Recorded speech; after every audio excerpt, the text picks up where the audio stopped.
姐妹们、朋友们、伙计们，大家晚上好！又是我月月儿，又到了我们见面的时间了。今天我们来聊一件事，什么事呢？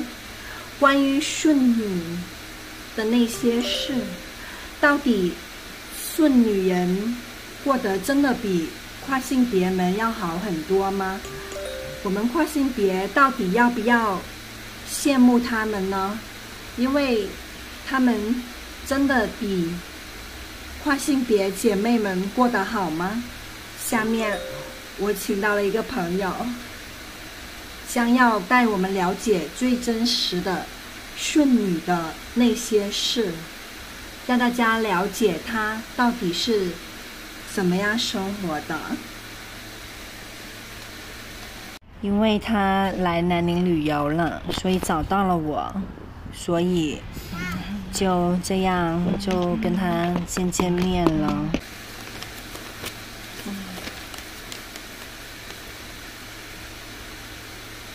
你想生孩子吗？带小孩多可爱呀！你要生啊？以后生吧，就是那种小崽子，你看就很小一只，但其实是看别人家小孩都很可爱，觉得自己养起来就觉得好烦啊，烦死了。其实呢，他就是想生又不敢生，就是怕要负的责任太多了，所以他就觉得太麻烦了。你想当家庭主妇吗？我不会当家庭主妇的，我这辈子不会当家庭主妇的。就是说，其实，在大城市有很多女生的梦想，就是说自己有一套房子，然后不用管那个，就男的就谈恋爱就行了，不要结婚，或者是结了婚两个人相约一起丁克。就是说，很多女生都有这样的梦想。对，因为不想养孩子。我说，因为其实，在大城市养孩子很难的。就是说，你养一个孩子，你要付出的那个心血和金钱是特别多的。所以有现在很多人说不想生育嘛。就是说，那你那个男的能接受吗？啊？男的可以接受吗？很多男的不行，传统的要死。对呀，那你就没办法呀。对，你能挑战男人吗？我是觉得啊，不是，你听我说嘛。我是因为我本身。我挺想要小孩的，就是我自己是这种，但是我能理解别人的心态。就是虽然说命运好像把你的路堵住了一些，但是也有一些路你可以走啊。就是尽量看，就是一直谈恋爱，或者是找一个就是愿意不生的那种男的，或者是找实在不行，如果你真的很缺男的的话，如果是那种就是有小孩带一个小孩的那种男的。但是我觉得这种特别不好，就是说你过去你就要给小孩当妈，这个是最不好的选择。我觉得还是就是说，男方那方他愿意不生，对。就那你男朋友愿意吗？我说我愿意生啊，我就算是不跟他，我自己找其他男的，我也想生小孩的。有一个比较好，因为怎么说呢，你后面有个依靠。我感觉指望小孩依靠是不行的。还好吧。如果你实在需要小孩的话，你就领养啊，真的就只能领养了，就是去养这些福利院的小孩子。还好吧，还行。其实福利院的那些或多或少都有点性格问题的。还有你不是很小的就不会呀。很小就是那种2、3岁的那个，你很容易之后就纠正回来了，这是靠你教育了嘛，这个是。对呀，对，最好还是就是真的是能遇到一个愿意丁克的男的。对呀。小孩很难养的，现在小城市像这个南宁，它的那个竞争可能还不大。你要是去南京，你会发现小孩子从小就卷得要死。人家小孩很小就英语什么都会，各种什么兴趣班、舞蹈班、钢琴班那些都会学的，所以说你要培养一个小孩是很费精力的。他说不太敢生小孩，因为生太多了，他觉得压力很大，因为养小孩压力对他来说太大了。所以说，但愿他能够养活一个孩子吧。啊，他说还挺羡慕我们这种跨性别这种丁克的状态呢。他说他们希望能不生就不生，还不想生呢。你的生活是怎么样的呢？会很精彩吗？是真的，不用太羡慕一些真正女人。真正女人，你说她们多幸福，也不是多幸福，知道？对，就是她只能说生活会好走一点吧。对，她的路可能选择性要多一些。那些就是普通的女人，她可能选择多一些。就是你看到她们光鲜亮丽的一番，也会有很多就是争争吵吵。就比如说你羡慕能生孩子，但你可能真的是没有看到养一个优秀的孩子是有多难。对，我们上班那里的那些姐姐，个个都多优秀了，就是都是工作了20-30年，然后在南京能拿1万多、1万5的工资的，然后就没有办法，你知道吗？他们就很自然的，女生结了婚之后，她的那个工作的那个精力就越来越少了，然后就是都会把时间投到小孩身上，每天茶余饭后聊的都是孩子，然后你就会觉得，像我当时我是一个生活了，对你就会觉得好像回归平常了，对，你就会觉得他的自我越来越少了，对，然后就回归平淡了，对，就好像就完全变成了一个母亲的角色，就每天都是，我是觉得有好的一面，但也挺可怕的，就是，就是说他呀，你想想，就很多其实正常的女的，她也会就是追求，就是说不生孩子，然后两个人一起过环游世界，倒也不环游世界嘛，就是说少很多负担，然后去发展自己，把自己变得更好，然后专注于自己的兴趣爱好之类的。对啊，如果你有自己的兴趣爱好就特别好，真的，就是说自己一个人过得快乐啊，多少一些自己乐趣。你虽然说你可能会看不起我天天打游戏，你没有看不起就比如说你会觉得你天天都好无聊，天天打游戏，但是它其实就是我的兴趣爱好，就是对它没有。您朋友多吗？有的，然后我也没有朋友，然后我跟就感觉做一个女人比较好平淡的很感觉，是没有，就是没有你想象的那么波澜壮阔，你都不知道。我给你讲讲我的室友嘛，因为我室友她是波澜壮阔，我就觉得你应该很容易跟一些女性朋友交到朋友，然后呢，我跟谁其实都能成为朋友，但是都是表面朋友，因为我这个人，我更愿意跟自己玩，就是我特别愿意自己看电视，然后我喜欢自己，比如说看看书，然后我喜欢自己打游戏，就反正我喜欢跟自己玩，就自己一个人玩。对，我反而我现在不喜欢就是出去寻求认同啊之类的，因为我自己可能现在已经有一套自己的想法了。就我觉得最大的感觉是你有个男朋友了啊！我没男朋友之前我还是这样的，我现在经常还觉得我男朋友他把我时间限制很多，因为你想你谈恋爱，你每天要出去跟他玩。我没谈恋爱之前，你都不知道，我每天就是上完课之后看电视、看电影，然后打游戏。就是我没男朋友之前也是这样，对，就每天都是这样的，就看书，然后写作业，写完作业然后就打游戏，然后就没有什么其他的爱好，我就一直这样的。然后您的工作可以吗？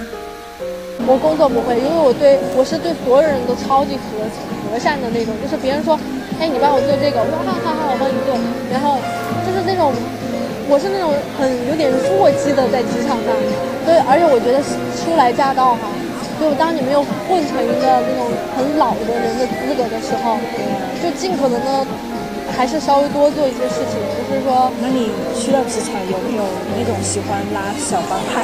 有，我已经被拉了，我当时就站队了，就是，但是你知道吗？虽然我自己已经选择站队了，但是我对那个我帮派的对面的那些人我也很好，就是说我对他们，因为他们没有直接侵犯我的那种个人利益之类的，因为他们对我也很友善嘛，所所以说我就对他们也很好，就他们找我什么事情啊，我都会帮他们做。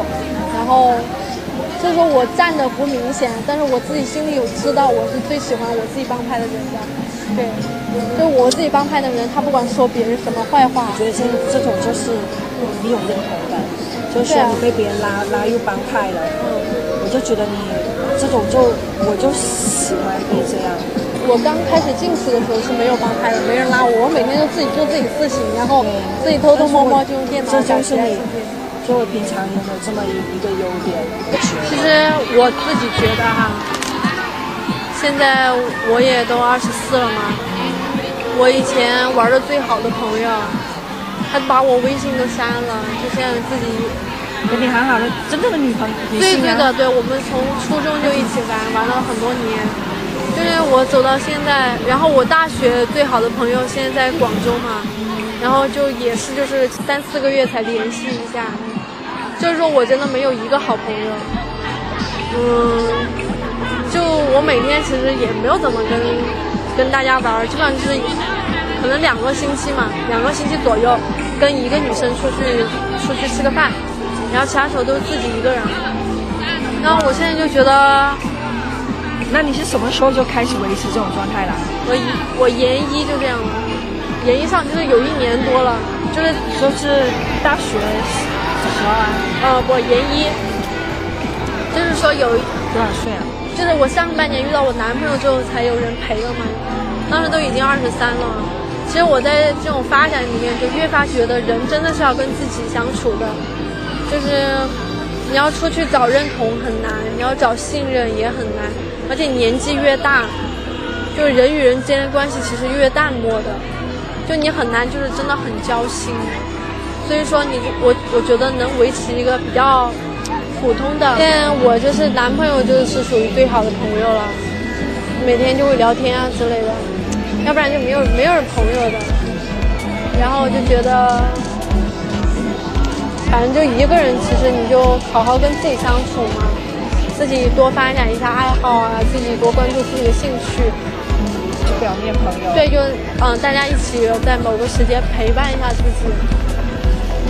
然后我其实总觉得，我是真的觉得不能把太重的心放到其他人身上，包括男人，包括朋友，就是他们应该放在哪里啊？把心放在自己身上呀，自己。